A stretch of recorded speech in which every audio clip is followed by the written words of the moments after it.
Salam santun untuk sahabat-sahabatku guru hebat Indonesia. Perkenalkan, saya Ahmad Rifai, calon guru penggerak Angkatan 4 Kabupaten Indramayu, SMK Negeri 1 Anjata.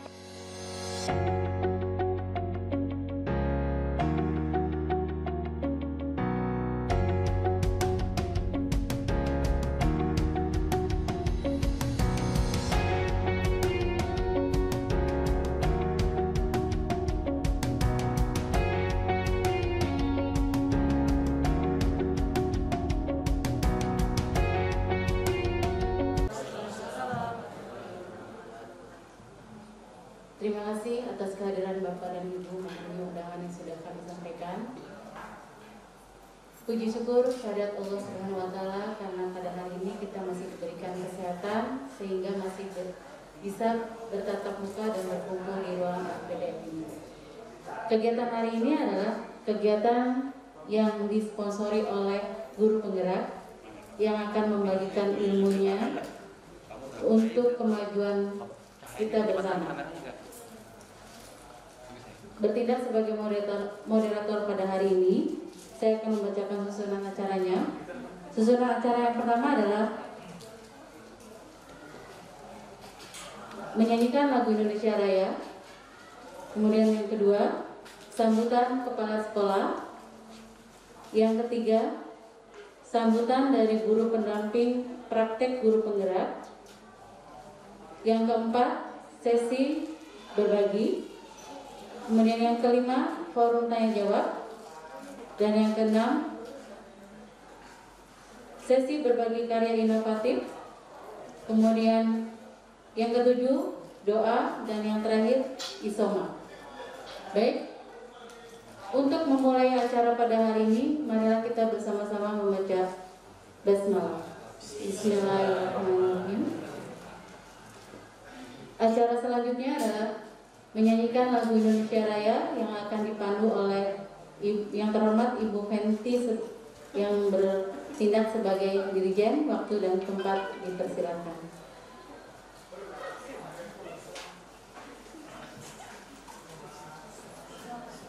Hadirin yang terhormat dimohon untuk berdiri.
Terima kasih, hadirin dipersilakan untuk kembali.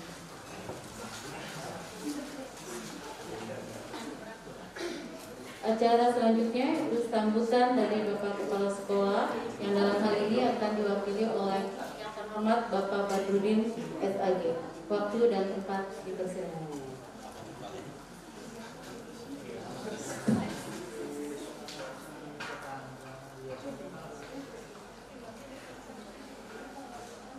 Bismillahirrahmanirrahim. Assalamualaikum warahmatullahi wabarakatuh.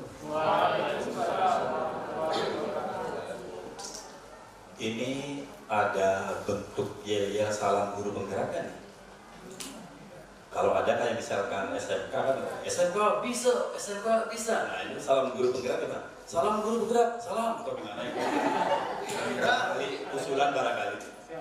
Iya, barangkali karena walau bagaimanapun sesuai dengan namanya, kalau dalam bahasa Arab mungkin harkatul mudaris, mungkin guru penggerak, mungkin kalau dalam bahasa internasionalnya Ibu Feti yang lebih tahu, yang tadi jadi dirjen bahasa Inggrisnya apa itu.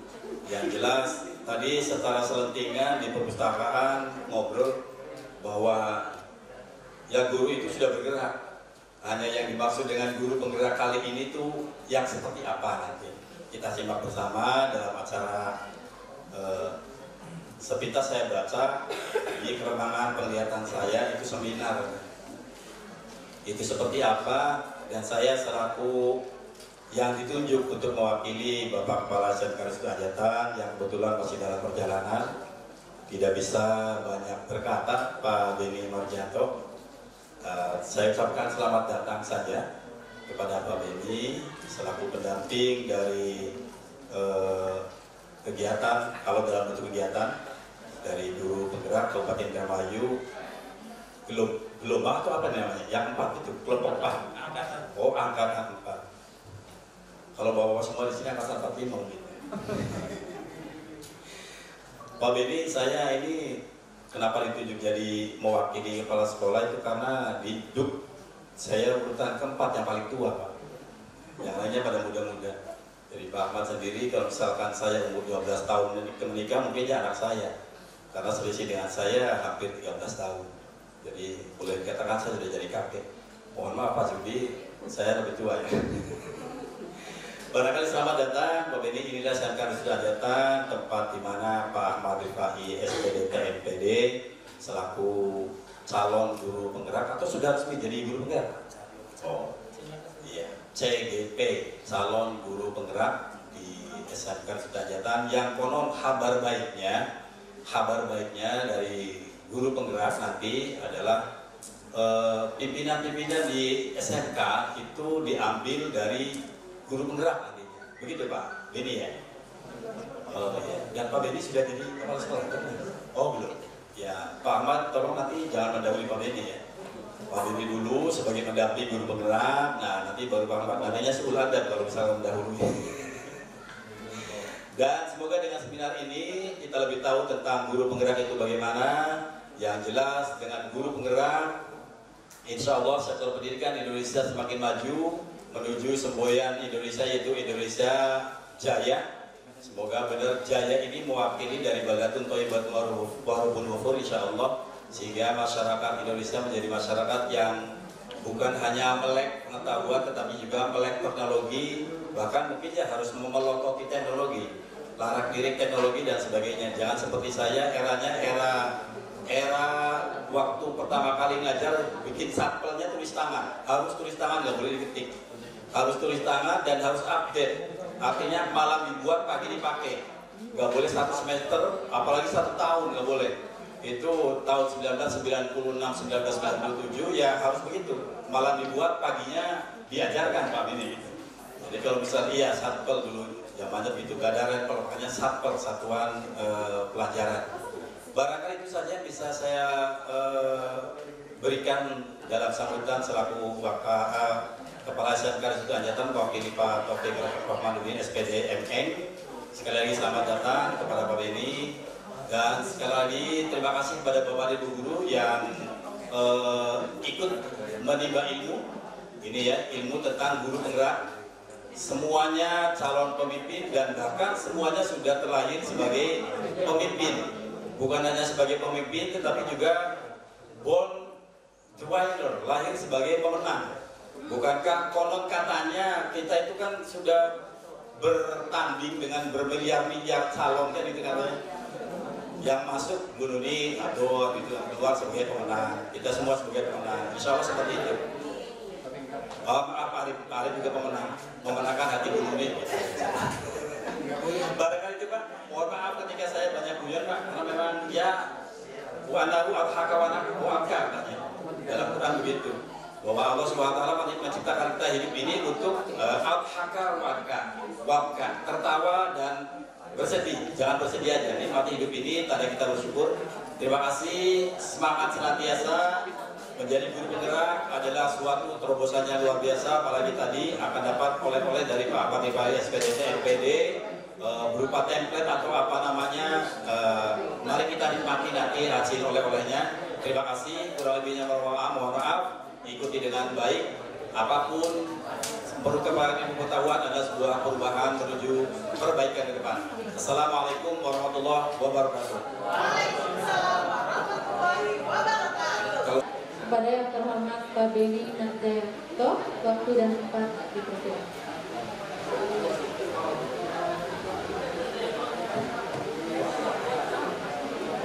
Bismillahirrahmanirrahim. Assalamualaikum warahmatullahi wabarakatuh. Terima kasih kepada moderator yang pertama.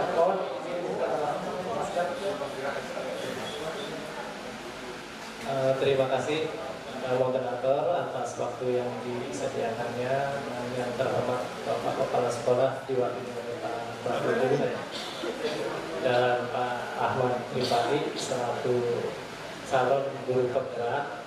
Cuma kalau di kelompok saya itu C-nya kecil Pak, C-nya kecil Pak. Jadi sudah saya anggap guru penggerak Pak, betul Pak.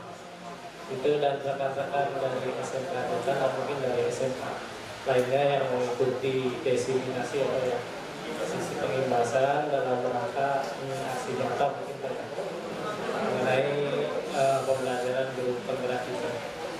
Yang pertama saya ucapkan terima kasih banyak kepada Pak Rifai karena diberi kesempatan berbicara di depan juga, karena awalnya saya kesini itu hanya ingin istilahnya silaturahmi saja dengan Pak Ahmad Rifai.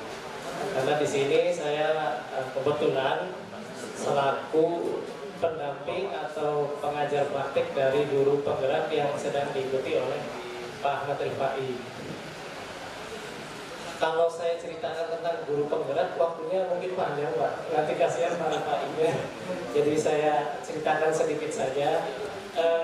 Program guru penggerak itu betul tadi disampaikan Pak Badrudin, itu konon katanya ini merupakan program unggulan juga dari kementerian, karena sudah dibuatkan juga permennya bahwasanya nanti dari guru penggerak ini ya memiliki prospek yang mungkin setara dengan diklat kepala sekolah gitu. Mudah-mudahan programnya masih terus berkesinambungan dan lebih berkembang lagi.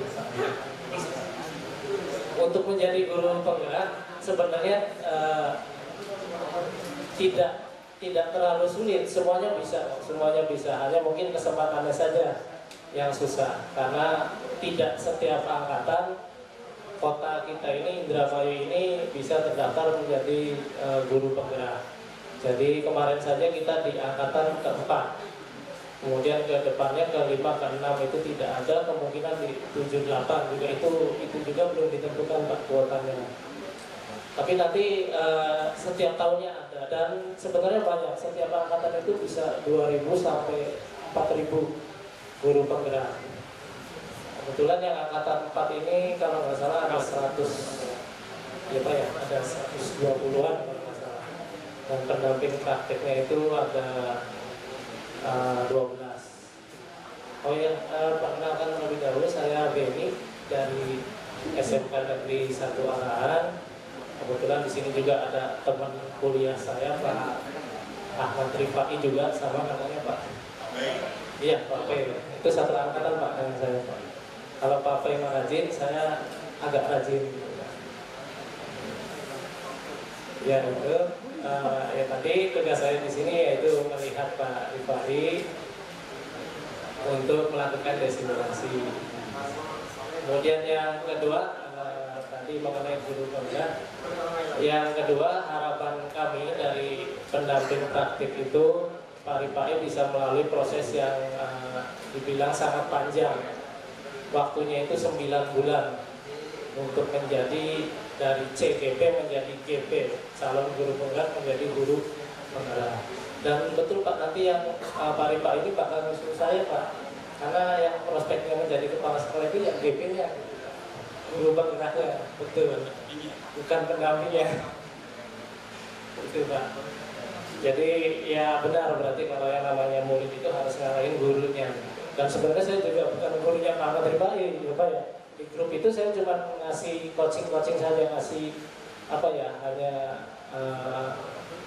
menyarankan sih tidak ya, atau memberi jawaban juga tidak, hanya memantau saja seperti itu. Jadi kalau ingin menjadi kepala sekolah, jadilah guru penggerak, jangan jadi pendamping guru penggerak. Jadi ceritanya saya agak sedikit nyasar nih Pak. Waktu mendaftar guru praktik itu saya pikir praktik itu karena saya basicnya guru produktif, itu saya berarti harus mendaftar ke pengajar praktik. Saya pikir seperti itu. Ternyata setelah mengikuti diklatnya, ini kok diklat nambah sulit. Ternyata setelah diikuti, oh ternyata untuk menjadi pendamping dari guru penggerak, ya, seperti itu. Jadi kalau rekan-rekan yang ingin menjadi kepala sekolah, jadilah guru penggerak. Mudah-mudahan Indramayu ke depannya semakin banyak lagi pesertanya, nanti akan lebih disosialisasikan lagi oleh rekan-rekan yang sudah menjadi CGP atau pengajar praktiknya, sehingga ke depannya kuota Indramayu bisa lebih banyak lagi. Harapannya 2024 itu kalau nggak salah itu udah 60% gitu Pak. Jadi lebih dari 50% semua guru itu sudah guru penggerak. Seperti itu. Mungkin itu saja Pak Ripai, karena mengingat waktunya tidak terbatas. Sekali lagi terima kasih banyak atas kesempatan yang diberikan kepada saya. Apabila ada kesalahan, saya mohon maaf. Wabillahi taufiq wal hidayah. Wassalamualaikum warahmatullahi wabarakatuh.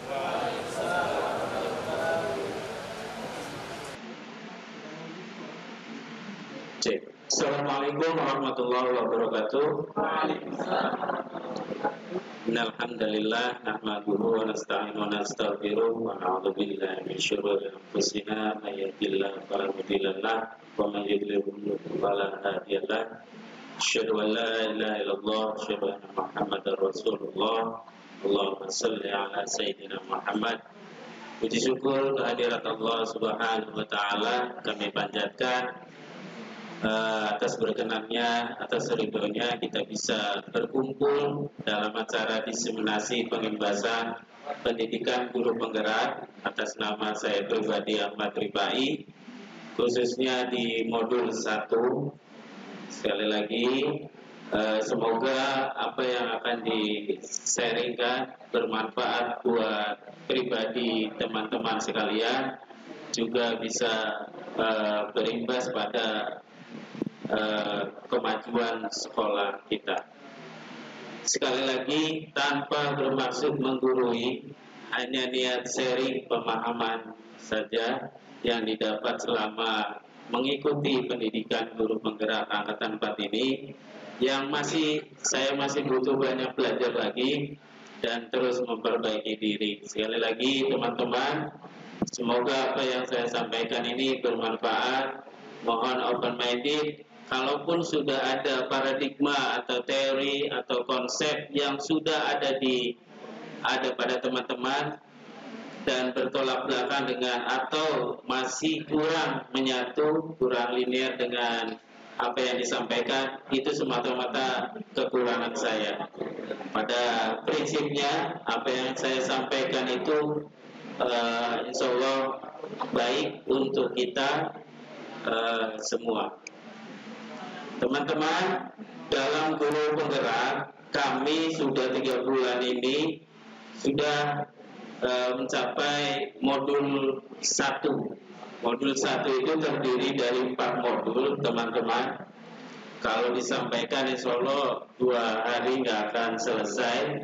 Ini karena prosesnya panjang dan tiap hari rutinitasnya pasti beda kegiatannya. Hari ini ruang kolaborasi, besok refleksi dan yang lainnya, seperti kuliah saja. Dan hari ini saya akan pilihkan modul semoga bisa bermanfaat buat sekolah, yaitu menumbuhkan budaya positif di sekolah.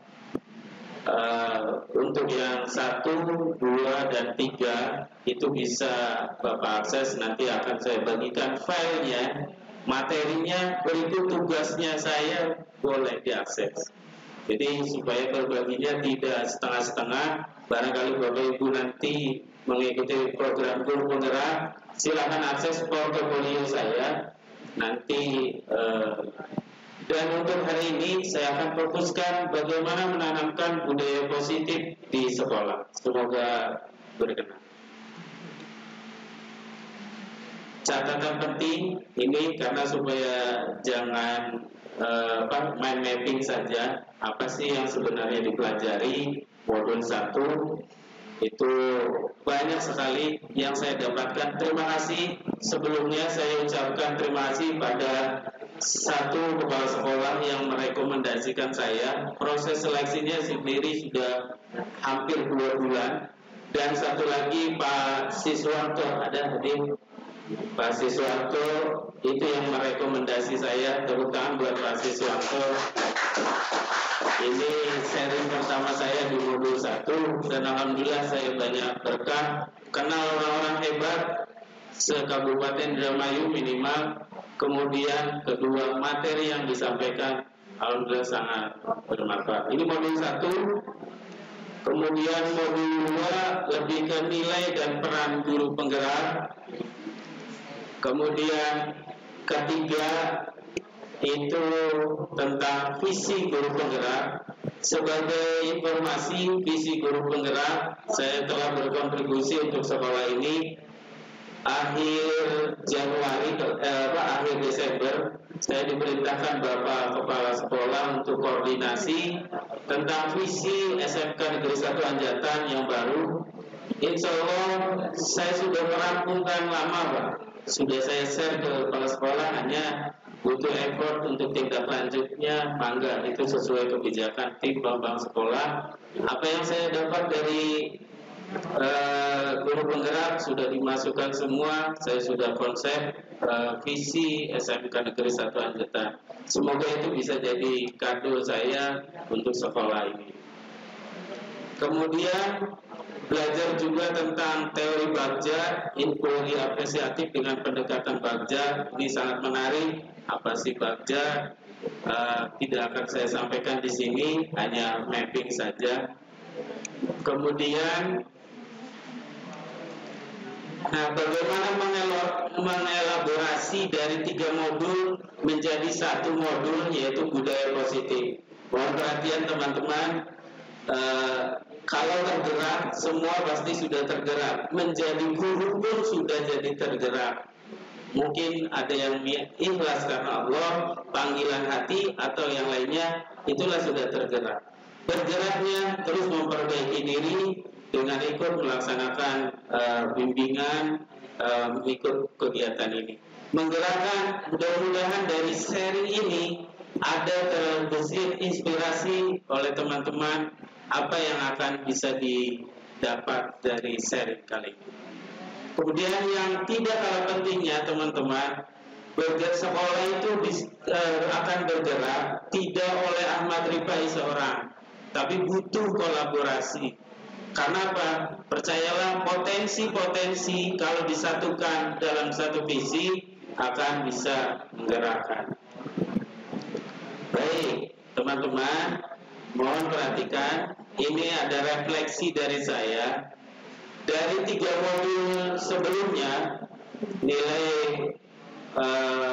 filosofi pemikiran KHD, nilai dan yang lainnya, itu sifatnya ke karakter.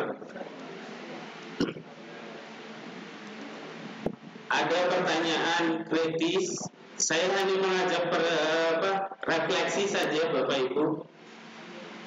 Dari pendidikan karakter, bagaimana menurut Bapak Ibu konsep pendidikan karakter yang seharusnya diterapkan di sekolah kita? Ini penting ya, kita mulai dari sini. Sekali lagi tidak usah dijawab karena ini bukan kuis, tapi untuk refleksi saja. Karena intinya modul 1.1 sampai 1.3 itu tentang karakter. Jadi sekali lagi Bapak Ibu, mohon ini sebagai renungan, seharusnya pendidikan karakter yang bagaimana yang terlaksana di sekolah kita. Makanya setiap kegiatan Pak Pras kesiswaan saya ingin ikut tuh, walaupun bukan panitia dan yang lainnya, karena minimal ikut andil kontribusi sekecil apapun. Kemudian Bapak Ibu, konsep karakter dari modul guru penggerak seperti ini sudah sering sharing dengan Pak Pras dan juga yang lainnya, mudah-mudahan tidak salah pemahaman. Sekali lagi, karakter yang terlihat pada anak kita sebenarnya hanya 12% yang tampak di permukaan. Ini kita pelajari sekitar 1-3 hari tentang diagram identitas gunung es ini.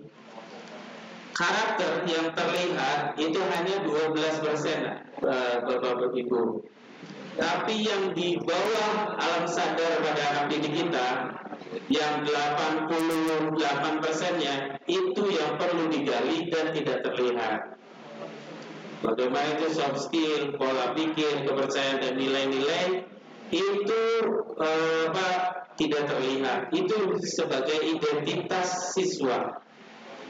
Nah, identitas siswa ini ya soft skill, pola pikir, kepercayaan atau nilai-nilai akan muncul jadi perilaku dan kebiasaan kalau ditunjang dengan beberapa usaha pendidikan. Dalam hal ini pengkondisian dan pembiasaan. Makanya saya sering kemarin di LDKS, terima kasih Pak Pras, menginspirasi. Ketika orang mau dihipnoterapi itu ada pengkondisian. Kenapa sih harus dikondisikan? Tadi ingin memunculkan yang 88% yang tidak terlihat oleh anak didik kita bisa muncul menjadi sebuah perilaku. Kalau perilaku yang sudah terbiasa dilakukan, maka jadi sebuah karakter. Jadi itu banyak belajar juga saya dengan kesiswaan. Dan karakter yang diinginkan oleh Kemendikbud, Bapak Ibu, karakter yang diinginkan yaitu profil pelajar Pancasila. Apa saja itu ada 6 hal, nanti bisa saya bagikan aksesnya. Dan peran guru penggerak ini tadi mencoba dengan beberapa upaya biar bisa memunculkan identitas siswa menjadi sebuah perilaku. Jadi itu sedikit oleh supaya tidak tegang teman-teman atau tidak fokus. Ini karya saya di modul 1.1.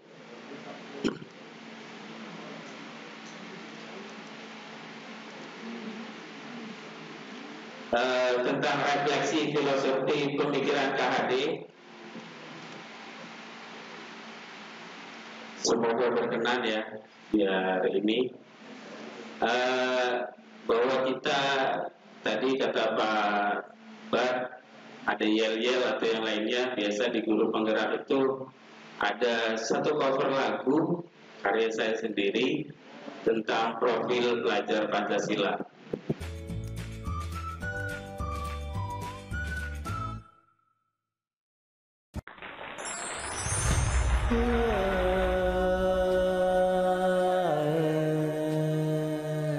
Majulah pelajar Indonesia, Indonesia ku tercinta.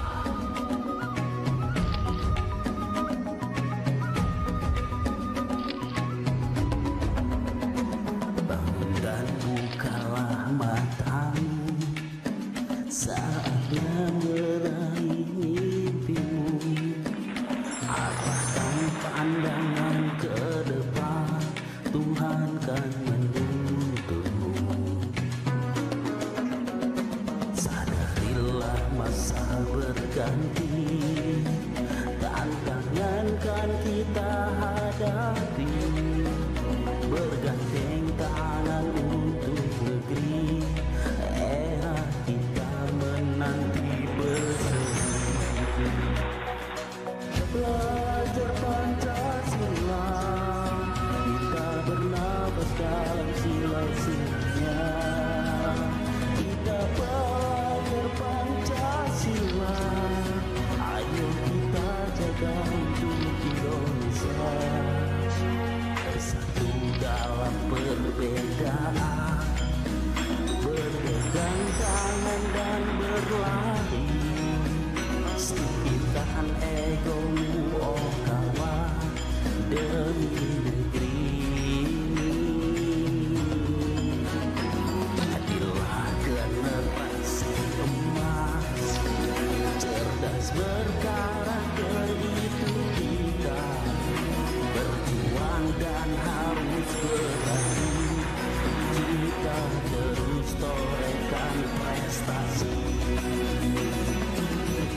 marilah terus belajar Indonesia untuk Indonesia ku tercinta. Kita pelajar Pancasila, kita bernafaskan sila-silanya. Kita pelajar Pancasila, ayo kita jaga untuk Indonesia. Kita pelajar Pancasila, kita bernafaskan sila-silanya. Kita pelajar Pancasila, ayo kita jaga untuk Indonesia. Indonesia.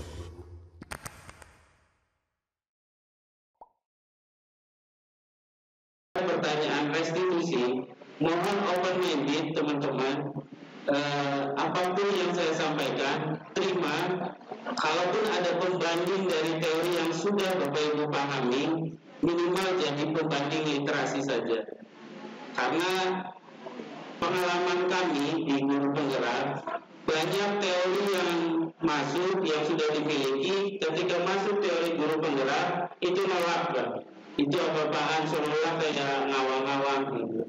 Tapi ketika ini kita open-minded, ada hal positif yang bisa diambil dari apa yang akan saya sampaikan. Dan itu justru memperkaya kita sebelumnya. Bukan menjadi antipati bahwa, itu mah teori. Tapi itu benar, saya rasakan dan banyak berubah minimal dalam paradigma kita dalam memandang sebuah pendidikan karakter di sekolah. Yang pertama, sekali lagi tentang menurut Bapak Ibu, faktor apa saja sih yang membuat anak kita lebih baik? Pasti kita sepakat tentunya disiplin. Betul ya Bapak Ibu ya? Setuju? Setuju? Banyak orang pasti punya referensi tersendiri tentang disiplin. Nah, menurut guru penggerak materi modul ini itu apa disiplin itu? Nah, coba Bapak Ibu, ini pertanyaan yang harus dijawab tapi sebagai refleksi termasuk di diri saya sendiri. Seringkali, ini Bapak Ibu, seringkali mendengar di masyarakat bahwa untuk menjadi kebiasaan harus dipaksakan terlebih dahulu. Setuju ya? Ini setuju. Awalnya juga saya setuju. Pasti pokoknya pengen disiplin ya, anak harus dipaksa dulu. Tapi apakah menurut Bapak Ibu konsep pendidikan karakter membuat siswa disiplin itu harus dengan memaksa? Nah, ini mungkin sebuah literasi baru Bapak Ibu. Ini yakin saya awalnya ini teori humanistik nih, ngawang-ngawang saja. Tapi begitu saya terima, ini benar. Mohon Bapak Ibu, sekarang ada bahan refleksi. Memaksa terkadang berhasil. Kemarin di LDKS atau yang lainnya, kadang kita setidaknya dalam jangka pendek anak itu patuh. Hei, usah. Hei, tepat waktu pasti. Mungkin anak melakukannya karena rasa takut. Kalau tidak patuh, dihukum oleh kita. Betul nggak? Betul ya? Namun kadang kita sebagai guru tidak tahu dampak panjang yang dari mungkin ini terjadi. Di sini ada murid saya, ada dari farmasi, broadcast dan yang lainnya juga. Ada yang dulu murid saya Bapak ini, kemudian di sini.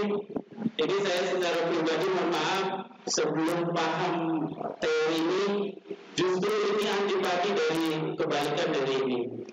Kalau ditanya murid saya, kesan Pak Ahmad pasti apa? Tepel. Pak Ahmad pasti ujung-ujungnya kalau nggak nurut tepel. Padahal itu hanya ucapan gitu ya. Kadang perilaku tidak akan menjadi kebiasaan panjang, akan hilang.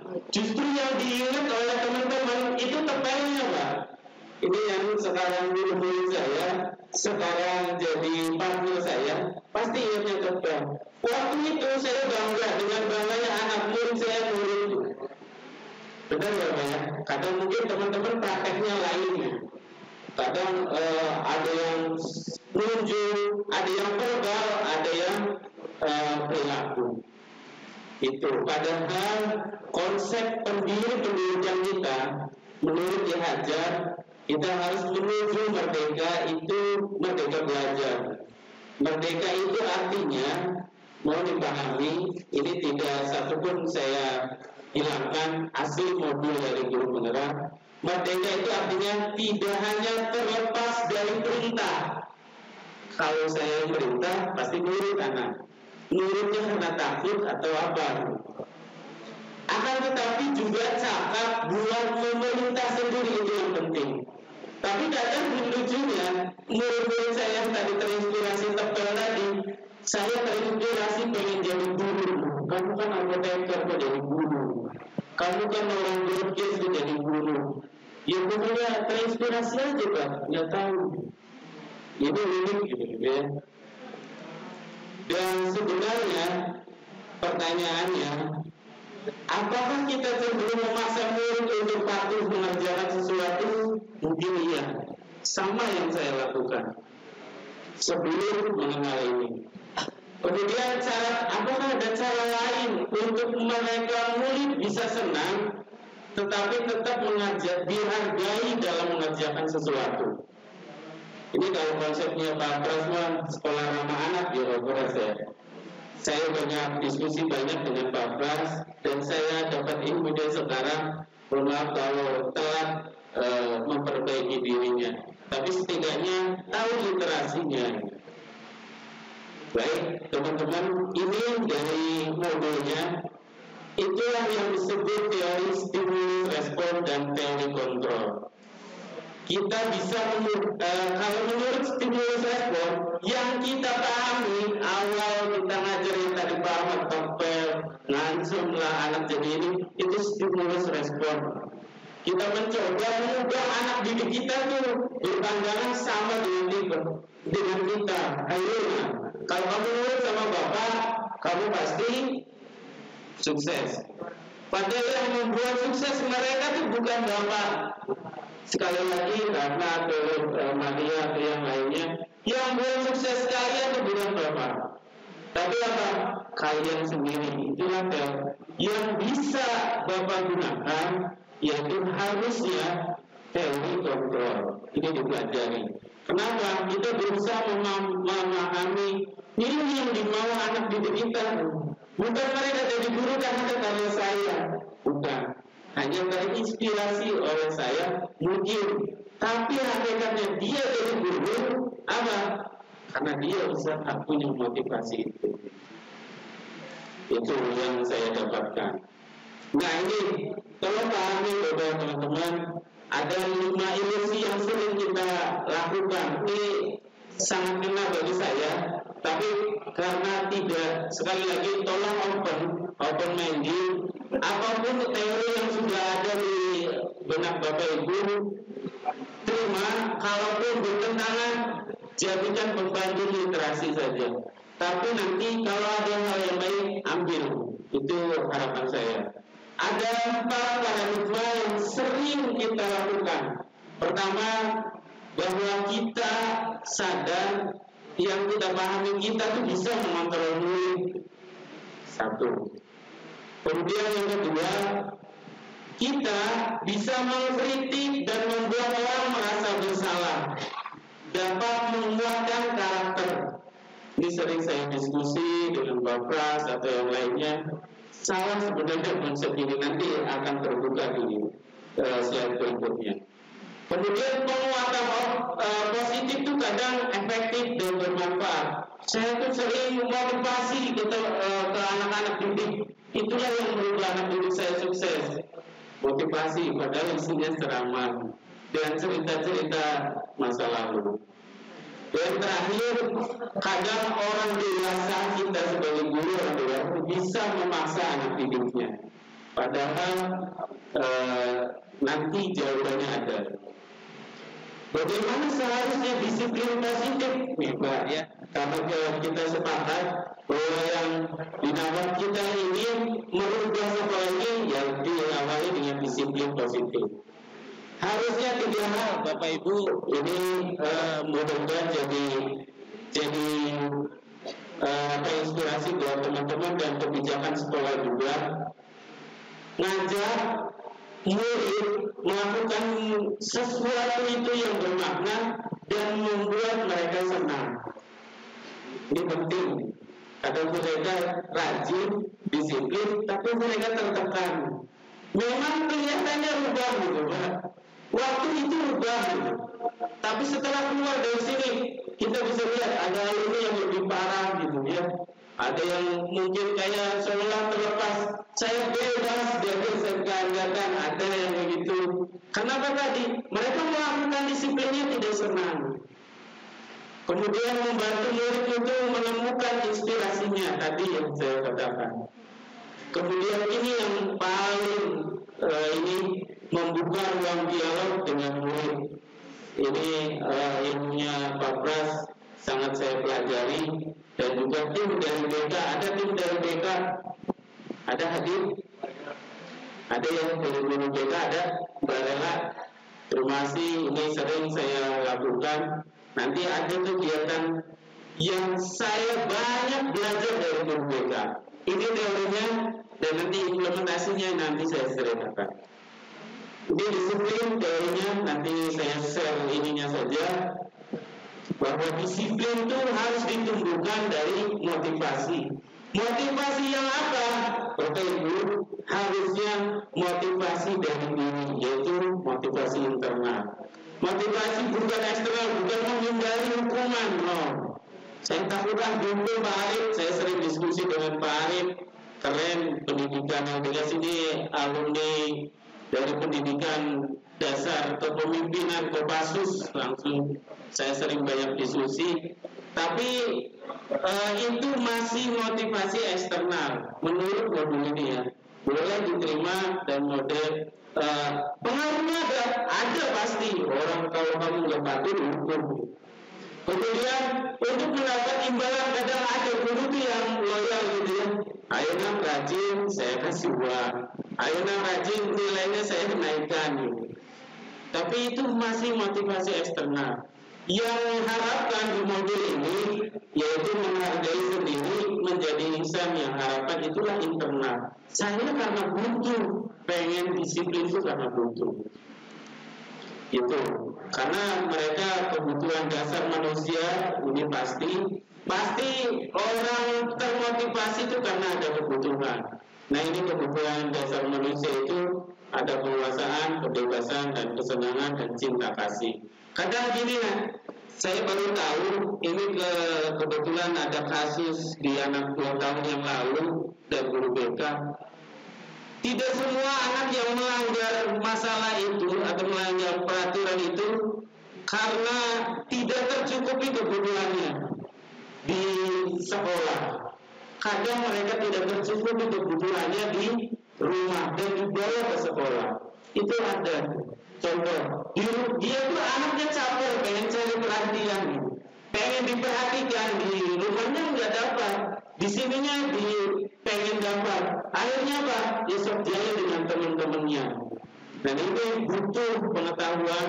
Makanya saya pengen ada sebuah prakarsa, kalau boleh nih, kalau boleh tadi elaborasi pemahamannya, kalau bisa motivasi internal, ide prakarsa perubahannya, yuk teman-teman sudah kita mulai bahwa disiplin itu mulai dari budaya positif pada anak didik kita.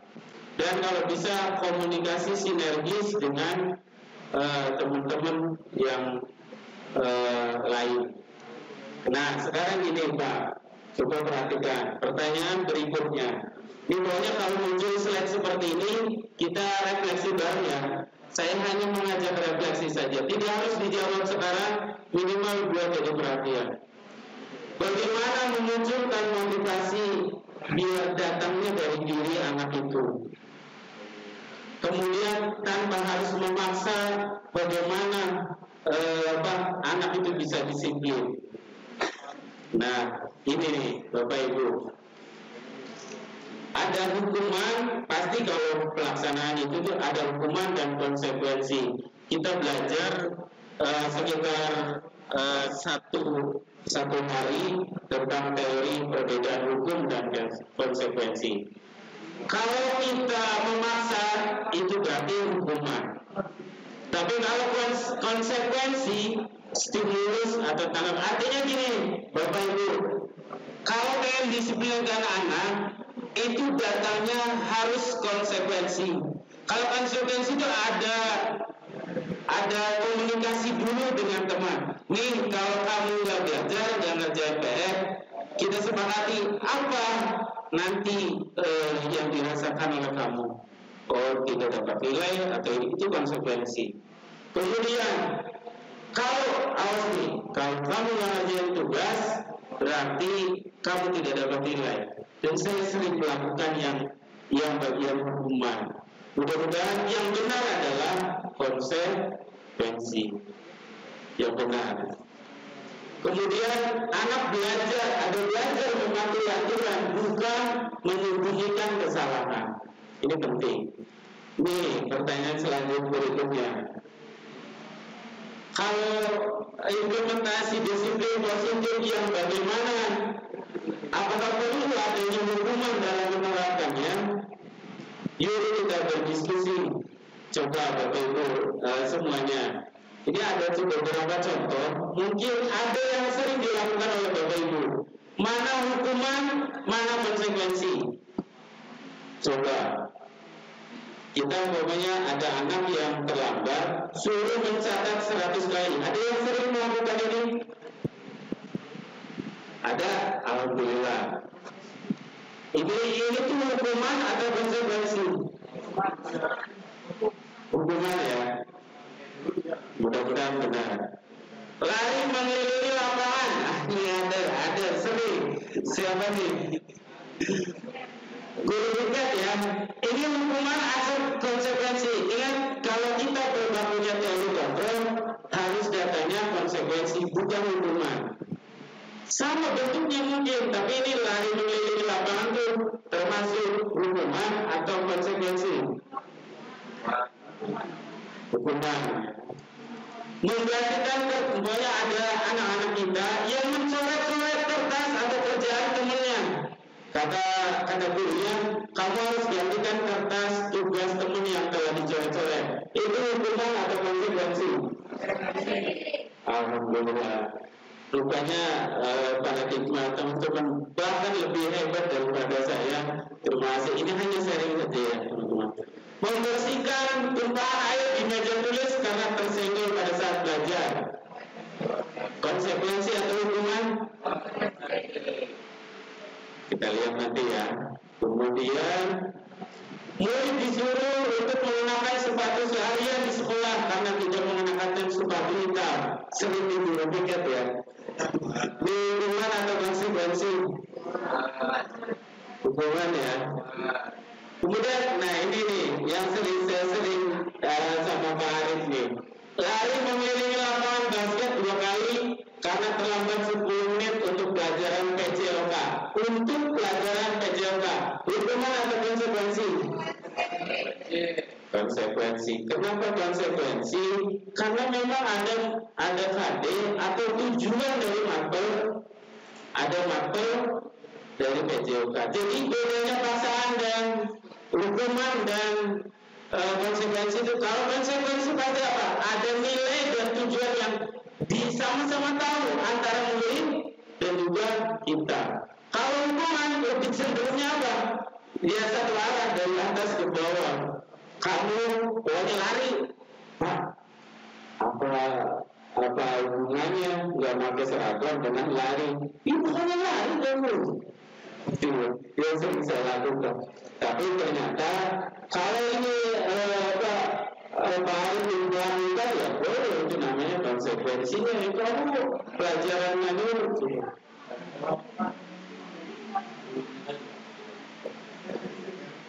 Kemudian selanjutnya Bapak Ibu, ini pertanyaan berikutnya. Nah, biasanya teman-teman, kenapa kita menghukum atau konsekuensi? Alasannya peraturan dan tata tertib sekolah, betul? Betul? Jadi bagian kesiswaan dan hukum ini biasanya ya udah peraturannya seperti itu. Padahal yang benar supaya jadi konsekuensi harus ada kesepakatan antara nilai-nilai yang diyakini.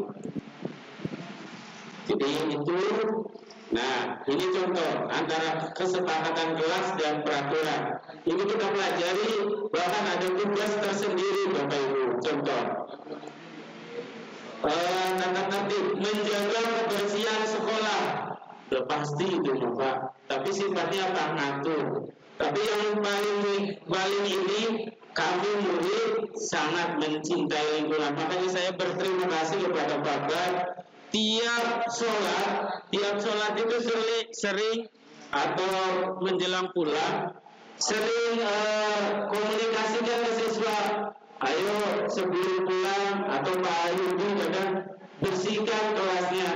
Kenapa? Supaya menimbulkan effort kesepakatan kelas bahwa dia nilai-nilai apa kalau kita sekolah itu bersih, menjaga cinta dan lingkungan kita. Selanjutnya kita harus membuat keyakinan kelas Bapak Ibu. Dari antara peraturan sekolah kita harus breakdown supaya siswa ini mengetahui kalau kita nggak bersih bagaimana, kalau kita bersih bagaimana. Mereka tahu menjaga kebersihan itu karena apa? Tahu pentingnya nilai menjaga kebersihan. Itu yang terpenting. Jadi kan nanti akan timbul motivasi intrinsiknya. Sebenarnya saya buat contoh videonya ada di channel YouTube saya tentang refleksi keyakinan kelas dan tentang keyakinan kelas yang saya buat di kelas saya sendiri tentang 10 MM2 sudah saya buat, mungkin bisa disaksikan di channel YouTube saya tentang bagaimana kita membuat keyakinan kelas. Dan ini penting, kadang kalau bagian rapor refleksinya kita mengevaluasi siswa. Di video ini tadi kalau saya putar hanya hang lagi. Di video refleksi saya kembalikan siswa yang merefleksi apa sih kesan-pesannya wali kelasnya, itu sering. Dan ini kalau belum dilakukan, coba deh sekali-kali lakukan refleksinya dan lihat. Kalau kita biasa merefleksikan murid, coba kita minta tanggapan murid, apa kesan murid terhadap kita. Ada videonya di sini. Anda akan diperbaiki. Saya akan lebih giat untuk belajar. Refleksikan wali kelas kalian. Baik, ramah dan selalu memberikan motivasi.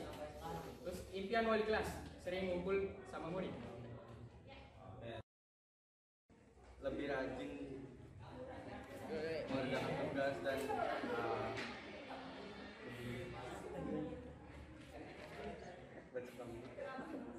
lebih berkembang dan menjadi pribadi yang lebih rajin daripada sebelumnya. Saya sering bergaul dengan ya dan lagi memperbaikinya. Saya ingin ke depannya lebih rajin dan produktif. Inginnya si Babe selalu menyemangati. Alhamdulillah Babe selalu menyemangati kami Multimedia 2. Babe selalu membantu dan telah berjuang demi anak-anaknya. Inginnya sih Babe lebih sering sosialisasi bareng kami anak-anak multimedia dan lebih sering hadir. Refleksikan dirimu selama 1 tahun. Berpikir positif, berdoa baik kepada teman dan selalu berusaha membantu teman. Rencana semester 2 ke depan. Belajar lebih rajin lagi, sholat tepat waktu dan melakukan hal-hal baik lainnya. Refleksikan wali kelas kalian. Bapak sangat baik, selalu menghibur dan hanya melakukan yang Mama sebut. Impian wali kelas, lebih sering masuk kelas biar bisa dicatat.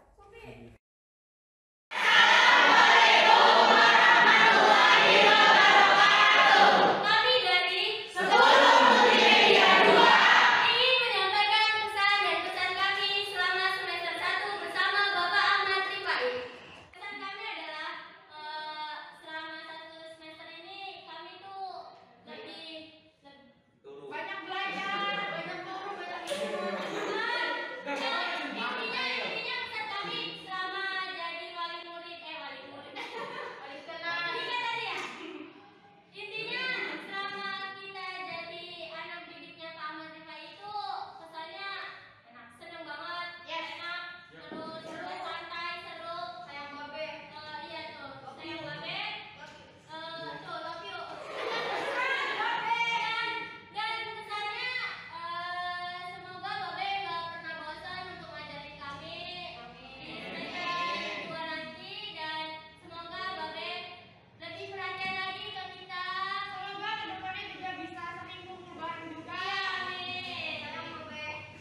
Hanya tadi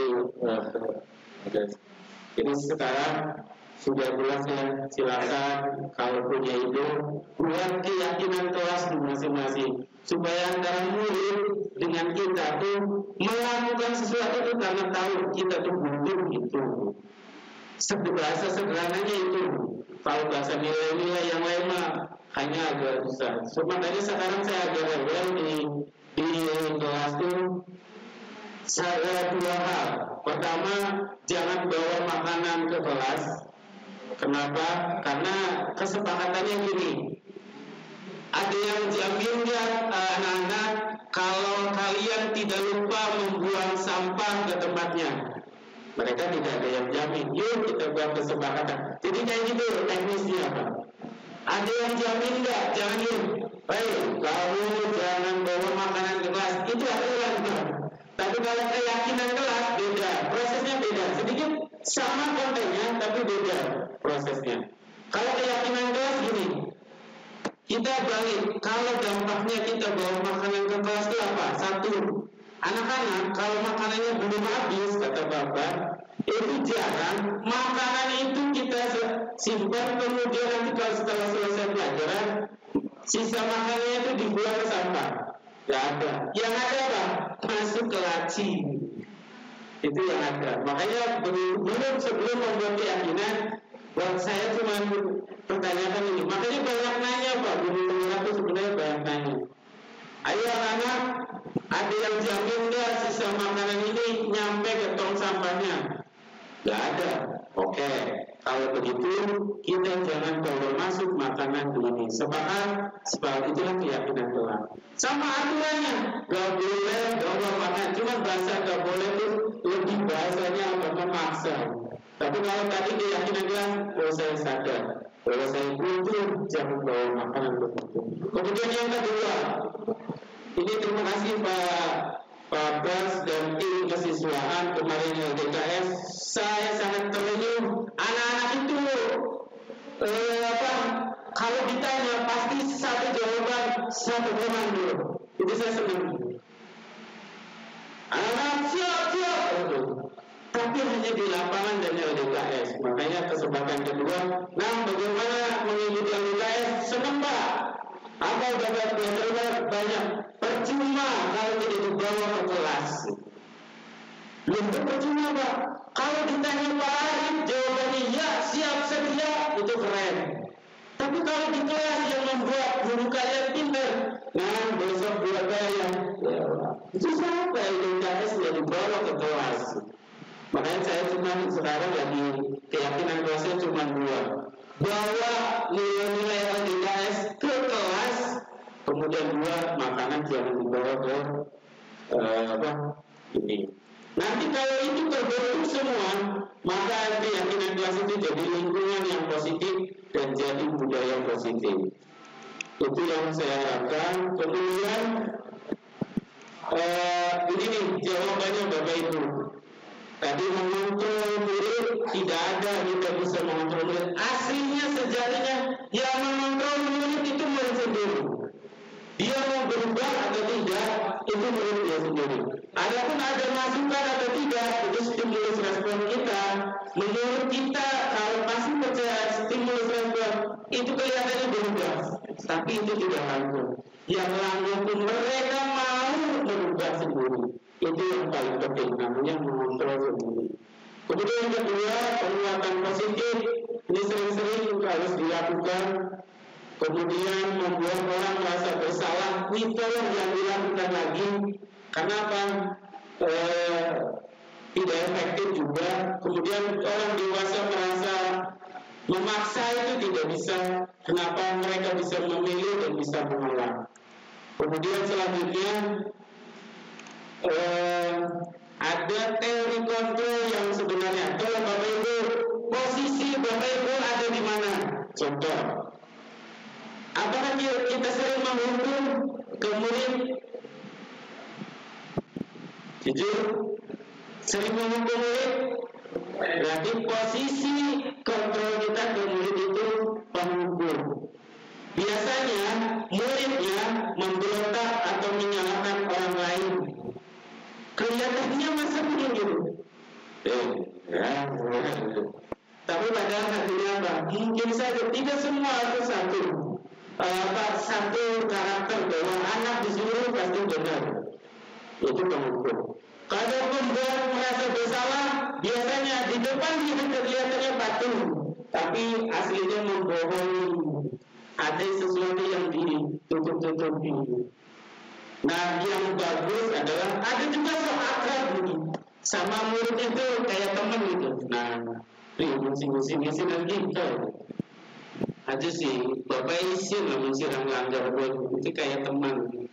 Ini lebih baik lah daripada yang tadi, karena merasa dia itu terpanggil. Makanya saya banyak belajar ke murid saya sekarang. Dulu murid saya Ibu Rela, murid saya sekarang beliau sekarang guru BK di sini banyak kapasitas beliau perlu digali, dan saya banyak belajar tentang tadi mendalami karakter anak didik. Terima kasih. Kemudian ada yang pemantau, nggak mau campur tangan, cuma catat aja, harus dicatat, laporan di Pak Pras, kesiswaan. Ada yang itu, guru tiket biasanya. Yang bagus adalah sebagai manajer, artinya apa? Meyakinkan anak bahwa ayo bareng. Nih, kalau kamu lakukan ini tuh untungnya apa sih? Itu yang bagus. Itu teori kontrol yang bagus. Menurut guru ini. Alhamdulillah, Pak, kenyataan mahal, Pak. Makanya tuh open minded dulu. Jadi kurangkan literasi Bapak Ibu, masalah praktik dan yang lain minimal apa? Paradigma kita udah benar dulu. Karena nanti di pelaksanaan ada kebijakan tertentu yang tidak bisa kita belum siap begitu. Selanjutnya setelah teori kontrol ada ini yang mau saya ceritakan. Kalau anak melanggar bagaimana Pak? Tadi keyakinan, kesepakatan, seolah semuanya berpihak kepada anak. Kayak kita tuh lemah banget. Terus kalau anak melanggar gimana? Ini yang pelajaran yang baru tahu itu tuh namanya kegiatan restitusi namanya. Saya kemarin 2 semester kemarin ada anak saya tuh melanggar aturan besar tanpa disebut nama ya, quote and quote. Kemudian respon pertama saya apa? Dominasi emosi pasti. Ngejawab gitu. Asli musik-musik akan pengen yang gendong bukan parah. Apa dengan itu merubah dia? Dan satu pelajaran terpenting itu kegiatan restitusi. Nah itu Mbak Rela ini, Pak tolong apapun yang saya lakukan Bapak jangan ikut campur, percayakan sama saya. Dan tolong jangan ini amati perkembangannya saja. Dan dari itu terbuka semua motivasinya sampai kronologinya. Wow, kok bisa hebat sehebat itu? Artinya apa? Itulah pendekatan restitusi. Tidak harus dikriminalisasi, tapi apa tadi? Ada 3 hal kegiatan restitusi itu, bahwa stabilkan dulu anaknya. Kalau kita mengumpul, nah siapa salah, melakukan ini itu salah. Yang dia tahu salah itu. Apakah terus dengan dia disalahkan, dia berubah? Yang enggak, merasa bersalah, iya. Doa iya, nanti jadi benar. Dan itu yang tidak bisa kita lakukan. Makanya perubahan yang saya inginkan, kalau tidak punya kapabilitas itu minimal ajak kerjasama peran guru BK maksimalkan. Karena beliau dididik dari awal kuliah sampai terakhir mengetahui cara-cara itu. Dan saya baru nyadari 2 semester kemarin itu tahu tentang itu. Jadi teman-teman, terima kasih Mbak Rela dan tim mengajari saya praktek langsung tentang kegiatan ini, namanya kegiatan restitusi. Karena saya tidak punya kapabilitas ini, dan aslinya bukan kapabilitas, malunya lebih gede dari bahasa ini. Pengen marahnya lebih gede, tapi bukan itu solusi terbaik. Nah itulah kegiatan restitusi. Dan ini ada contohnya yang saya lakukan di kegiatan ini by skenario. Makanya skenario saya tulis skenario. Itu susahnya minta ampun Mbak. Hampir 1 hari saya bikin video itu. Makanya ini butuh kapabilitas orang yang benar-benar dididik seperti itu. Makanya perangkat ini guru BK hebat-hebat semua sudah teruji, dan saya juga sudah mengalami kegiatan restitusi ini benar-benar mereka lakukan sesuai kapasitasnya. Kemudian Pak Presiden masih tim kesiswaan kemarin sudah 2 semester kemarin ya tentang cerita siswa yang bermasalah tadi, itulah kegiatan restitusi. Mungkin dengan validasi kegiatan tadi, aksi nyatanya bisa lewat hipnoterapi dan yang lainnya, itu juga itu sebuah metode saja. Tapi yang terpenting anak itu bukan merasa ditunjuk kamu bersalah, dia tahu itu bersalah, tapi dia sadar mau apa ke depannya, itu yang terpenting.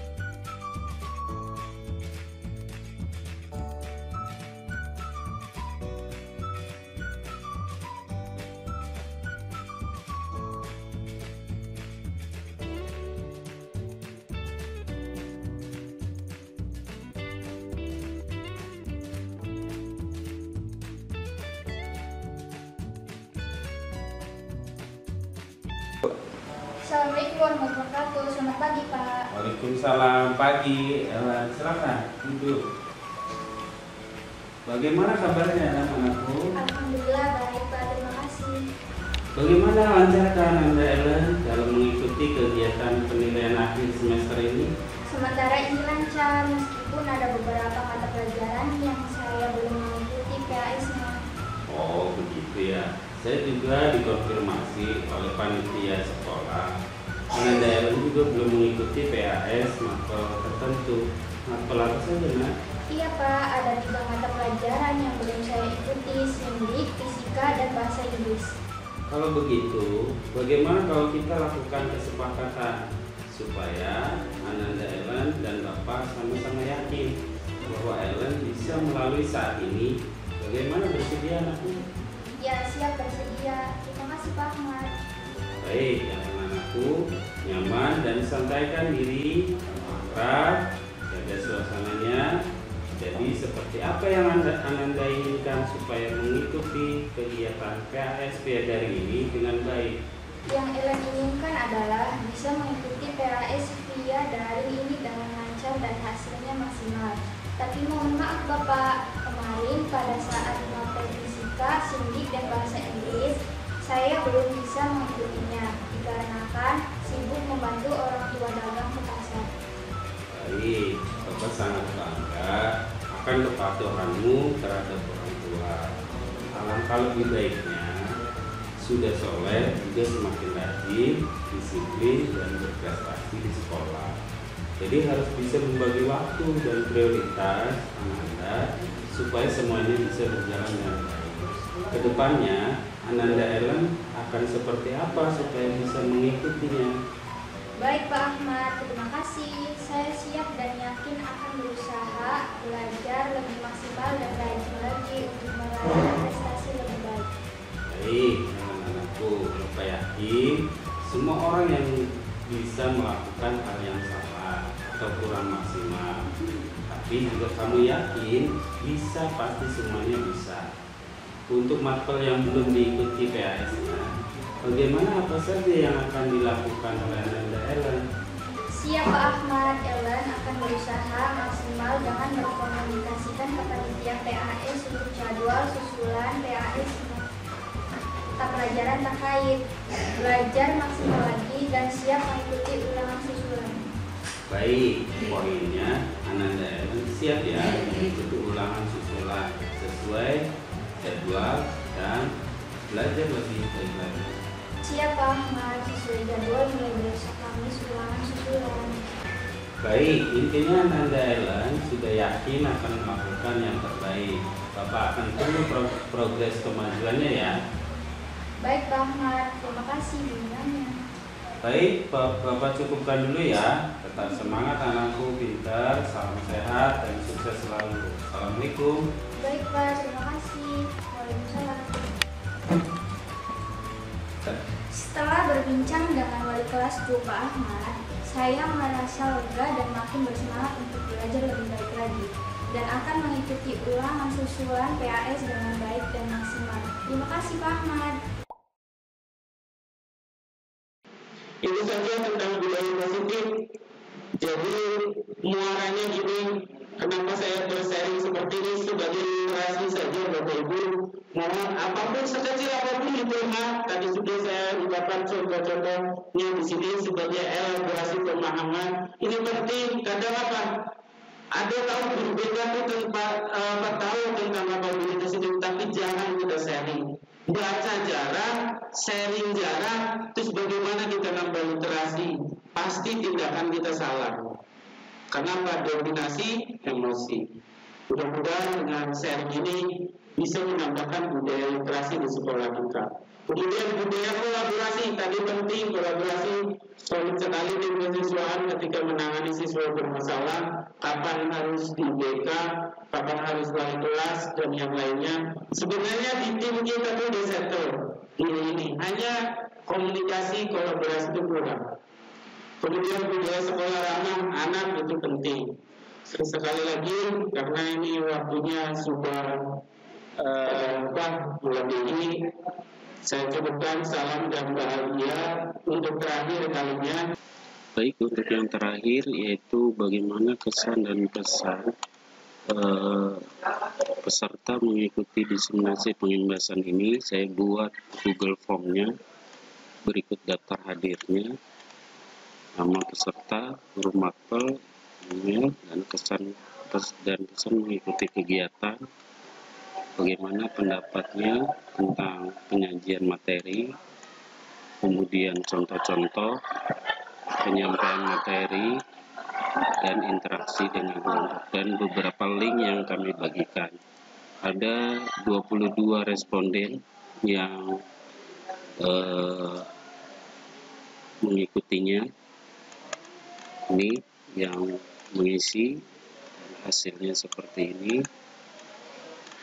Emailnya pun ada. Kemudian kesan-pesannya, bagaimana pendapat menurut Bapak Ibu terkait pemahaman konsep penyaji. Ini hasilnya 63% mampu, 27 sangat mampu, 9 cukup mampu. Apakah setiap penyajian disertai contoh? Semua jawab iya.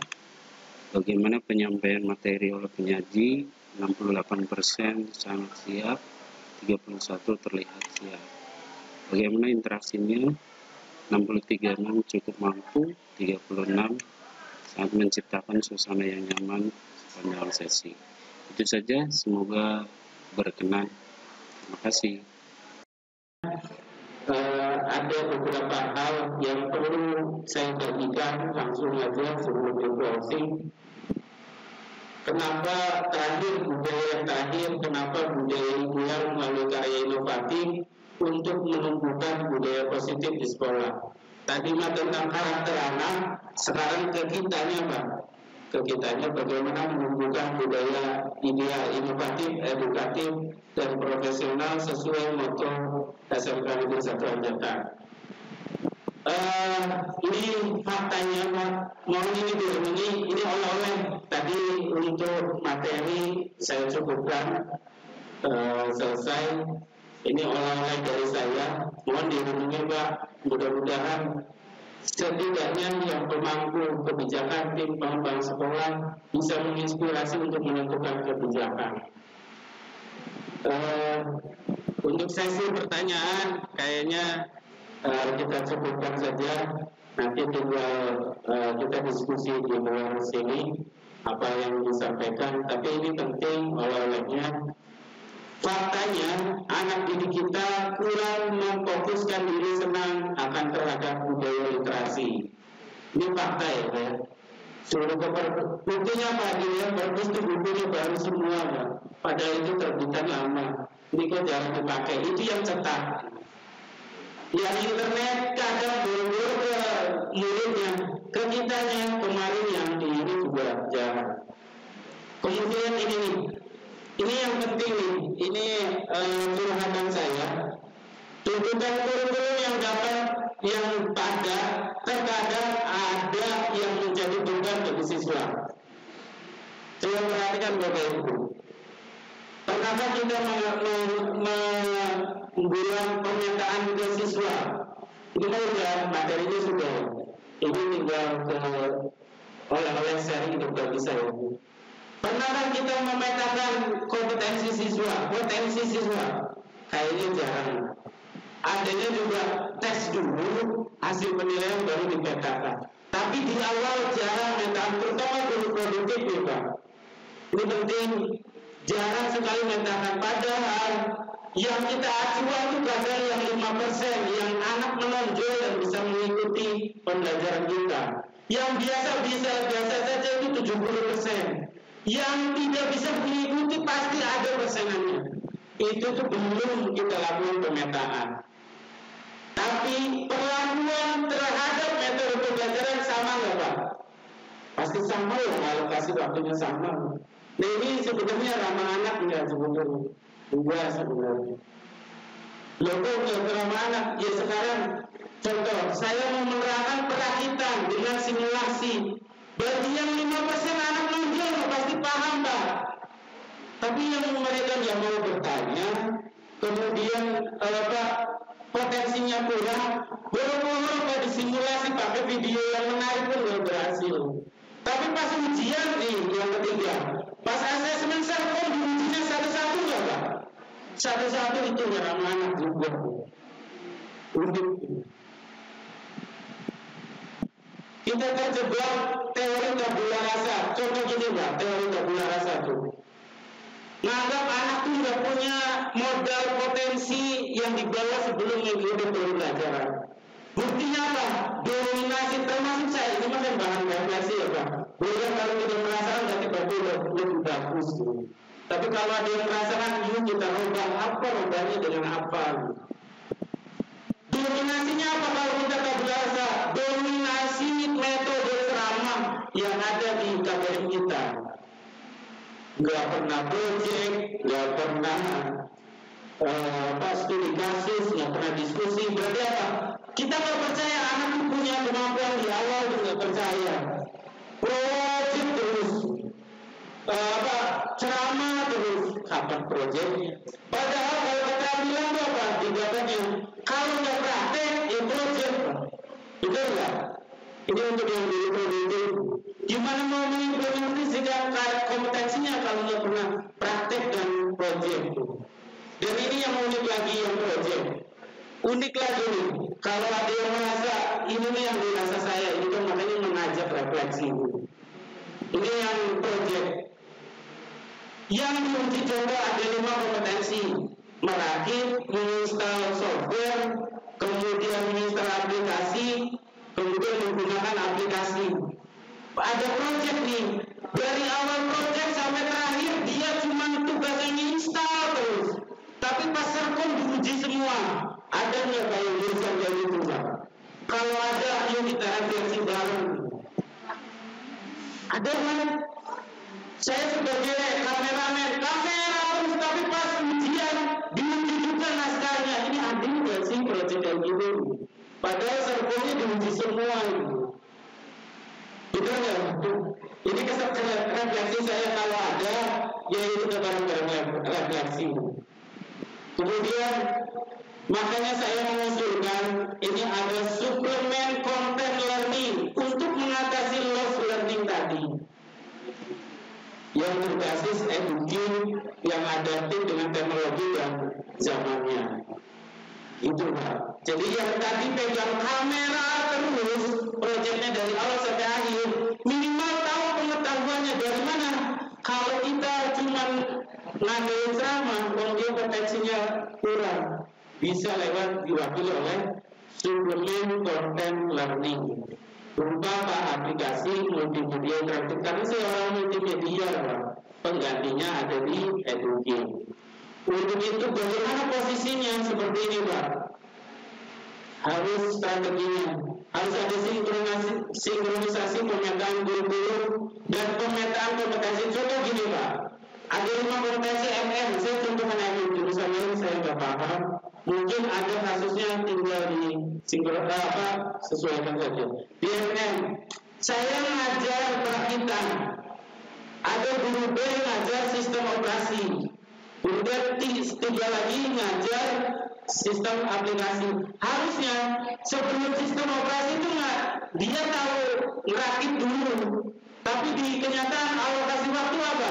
Semua jalan Pak. Ini ngajar. Artinya apa tuh? Kalau alokasinya sama Pak, ini kalau renungkan nih. Ini kadang miskonsepsi tidak dipahami oleh teknis semua sekolah. Ini salah dari teknis kita.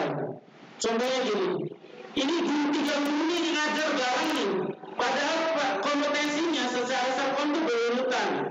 Kalau pengen bisa install, harus bisa ngerakit dulu. Ini mah bareng sama. Dan kompetensinya bareng. Pas ulangan bareng. Sekarang aja nih kalau pengen install sistem operasi itu apa? Harus paham ini, teorinya dulu ini. Ini belum maksimal. Karena alokasi waktu minggu depan sudah apa? Sudah ganti lagi. Yuk kita praktek install. Yang praktek install cuma beberapa orang.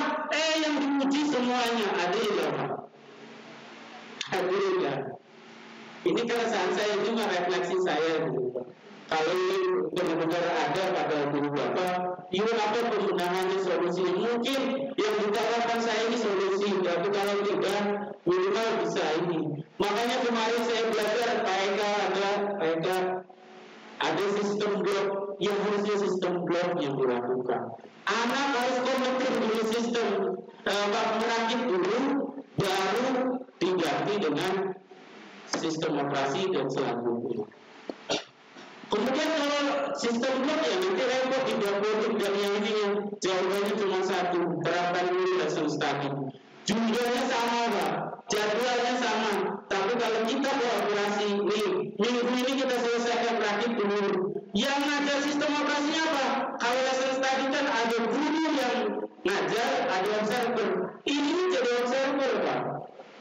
Artinya apa? Anak harus praktek berdasarkan skill performa. Masa aja kita cuma simulasi, cuma 5 orang yang praktek, ya harus satu-satu kayak Pak Arif.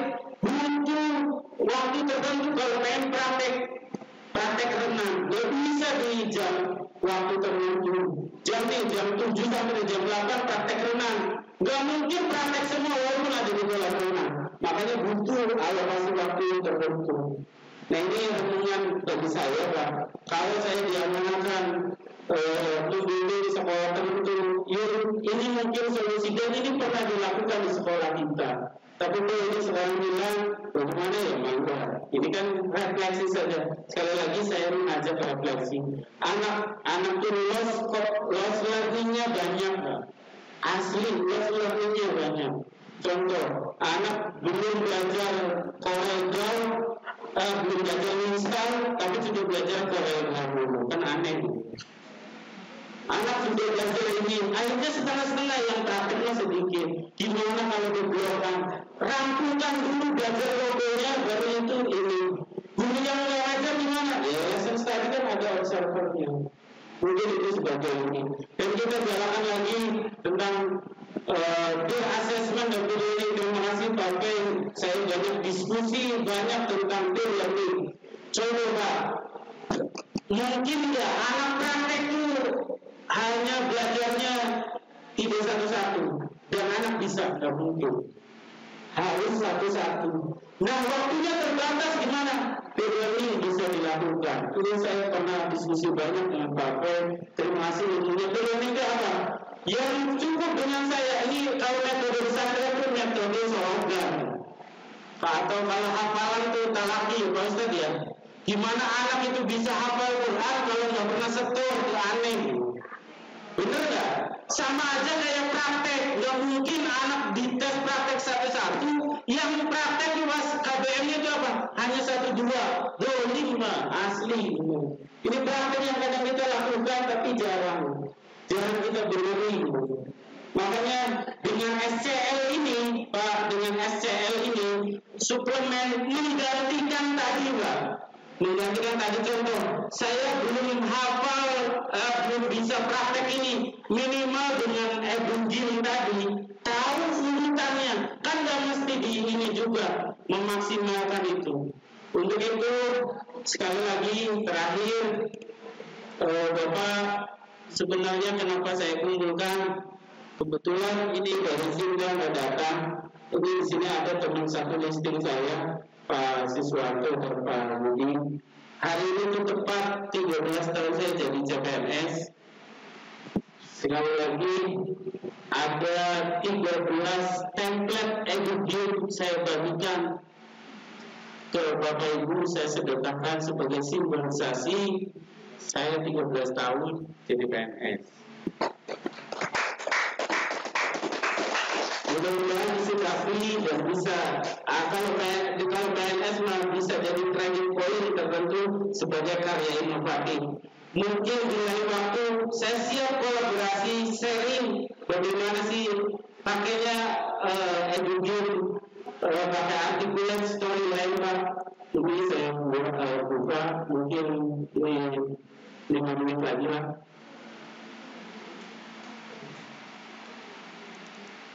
Ini ada 10 gimana soal praktek kita simulasikan dengan educate.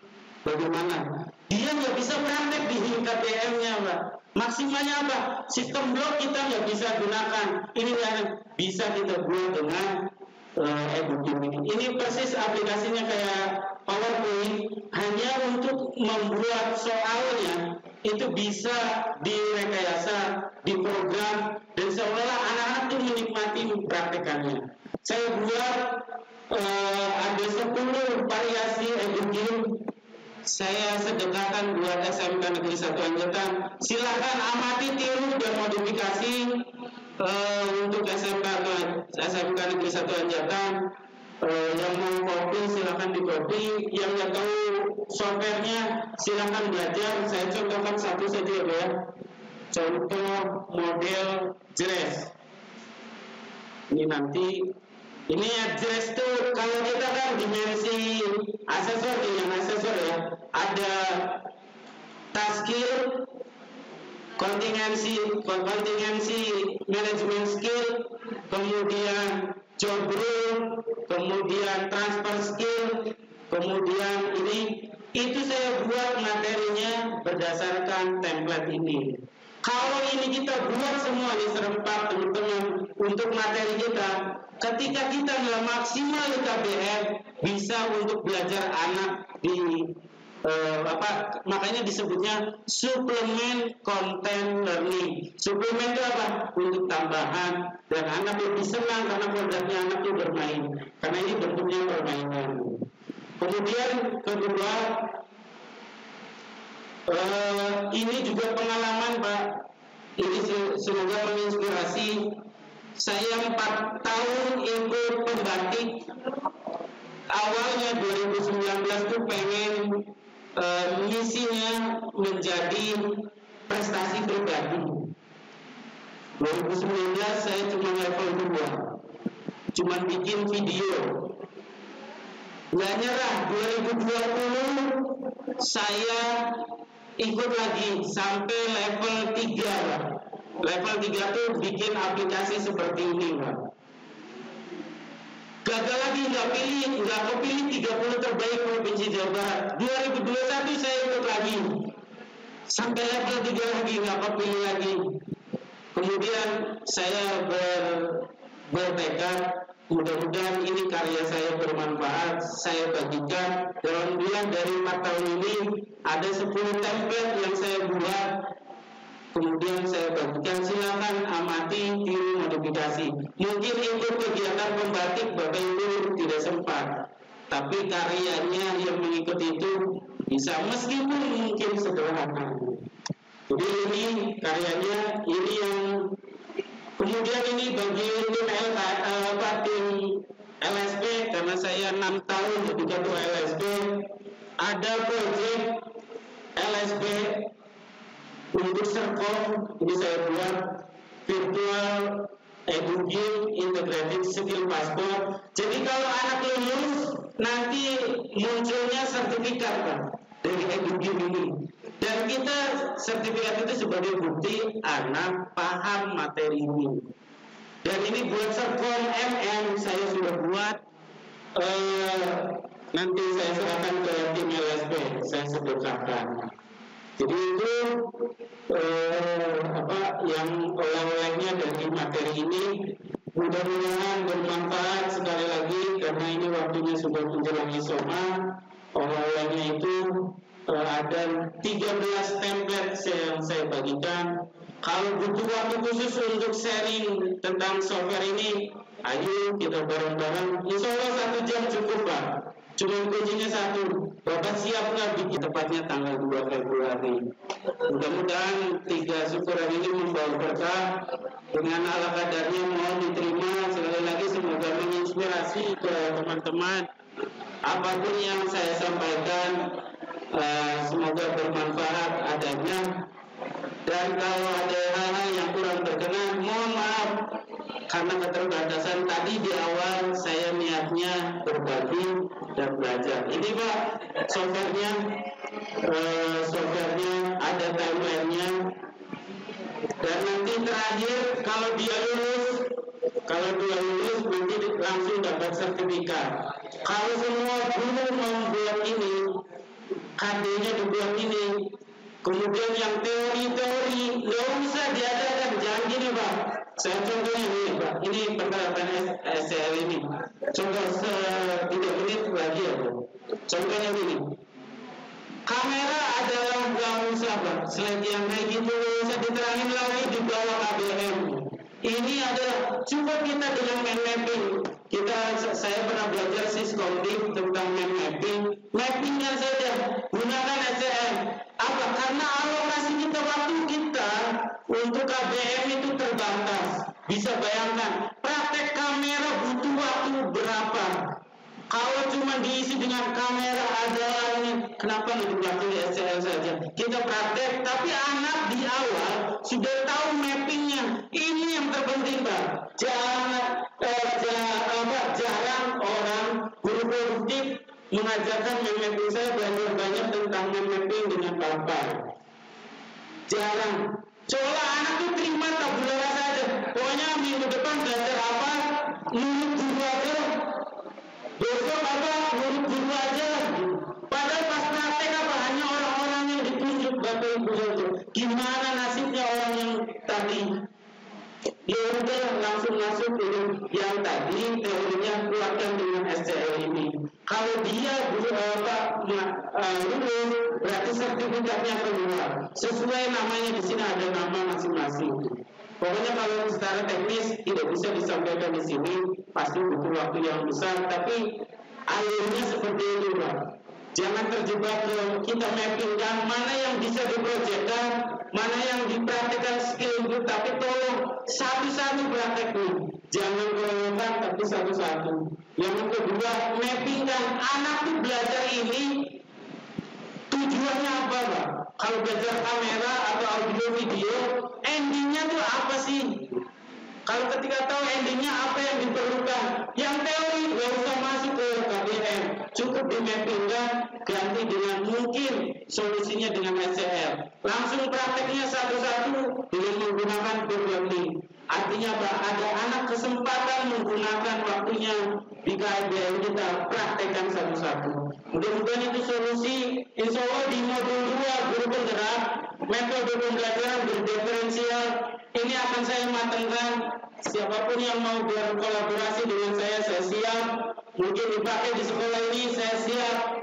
Dan kalaupun tidak, minimal saya tahu ada konsep sistem blok. Terima kasih Pak Eka, ilmunya saya serap untuk. Terima kasih Pak Pen, mappingnya dan SCL-nya dari Pembatik. Kalau ini dikolaborasikan jadi satu kebijakan, insya Allah ini bijak buat anak. Dan anak tahu kompetensinya, servernya juga sesuai dengan apa yang dicapai mereka. Dan perlu diingat, portofolio penilaian itu penting. Kemarin diskusi dengan pihak industri MM, portofolio itu penting. Berarti apa? Dari proyek Pak. Dari proyek. Kadang kita ngajar yang hebat gurunya, muridnya yang hebat. Jadi ini sekali lagi mohon maaf kepada anak-anak saya yang dulu sekarang jadi partnernya. Jangan dendam semata-mata kekurangan teori dan praktek saya di pedagogis. Dan sekarang saya paham bahwa kalian terinspirasi bukan karena tangan, karena motivasi kalian sendiri. Kemudian kenapa saya dulu tepal-tepalnya itu karena saya tahu kalau kalian pengen bisa harus praktek satu-satu. Saya dulu itu kalau kamu nggak bisa, nggak minat, nggak ada nilai. Tapi itu salah. Dan ini terjawab satu-satunya pada apa? SCL tadi dan teori yang salah tepel tadi. Saya mohon maaf, sekarang tahu bahwa ramah anak itu penting. Terima kasih. Silakan bisa diakses di channel YouTube saya, Kang Ahmad Rifai Parus. Ada semua caranya. Kemudian ini juga ada setnya. Nanti ada begini. Mudah-mudahan manfaat. Ini portofolio saya, karya tulis dan tugas yang lainnya. Mudah-mudahan berkenan. Silakan selamat menikmati hidangan yang ala kadarnya. Semoga jadi rasa lelah kantuknya hilang, dan mudah-mudahan doanya apa yang aja segala aja saya tercapai. Kepada Bapak ditutup langsung saja dengan doa tasakur bin nikmah ala dunia wa kullu min sholih fi hadzal majlis al-Fatihah.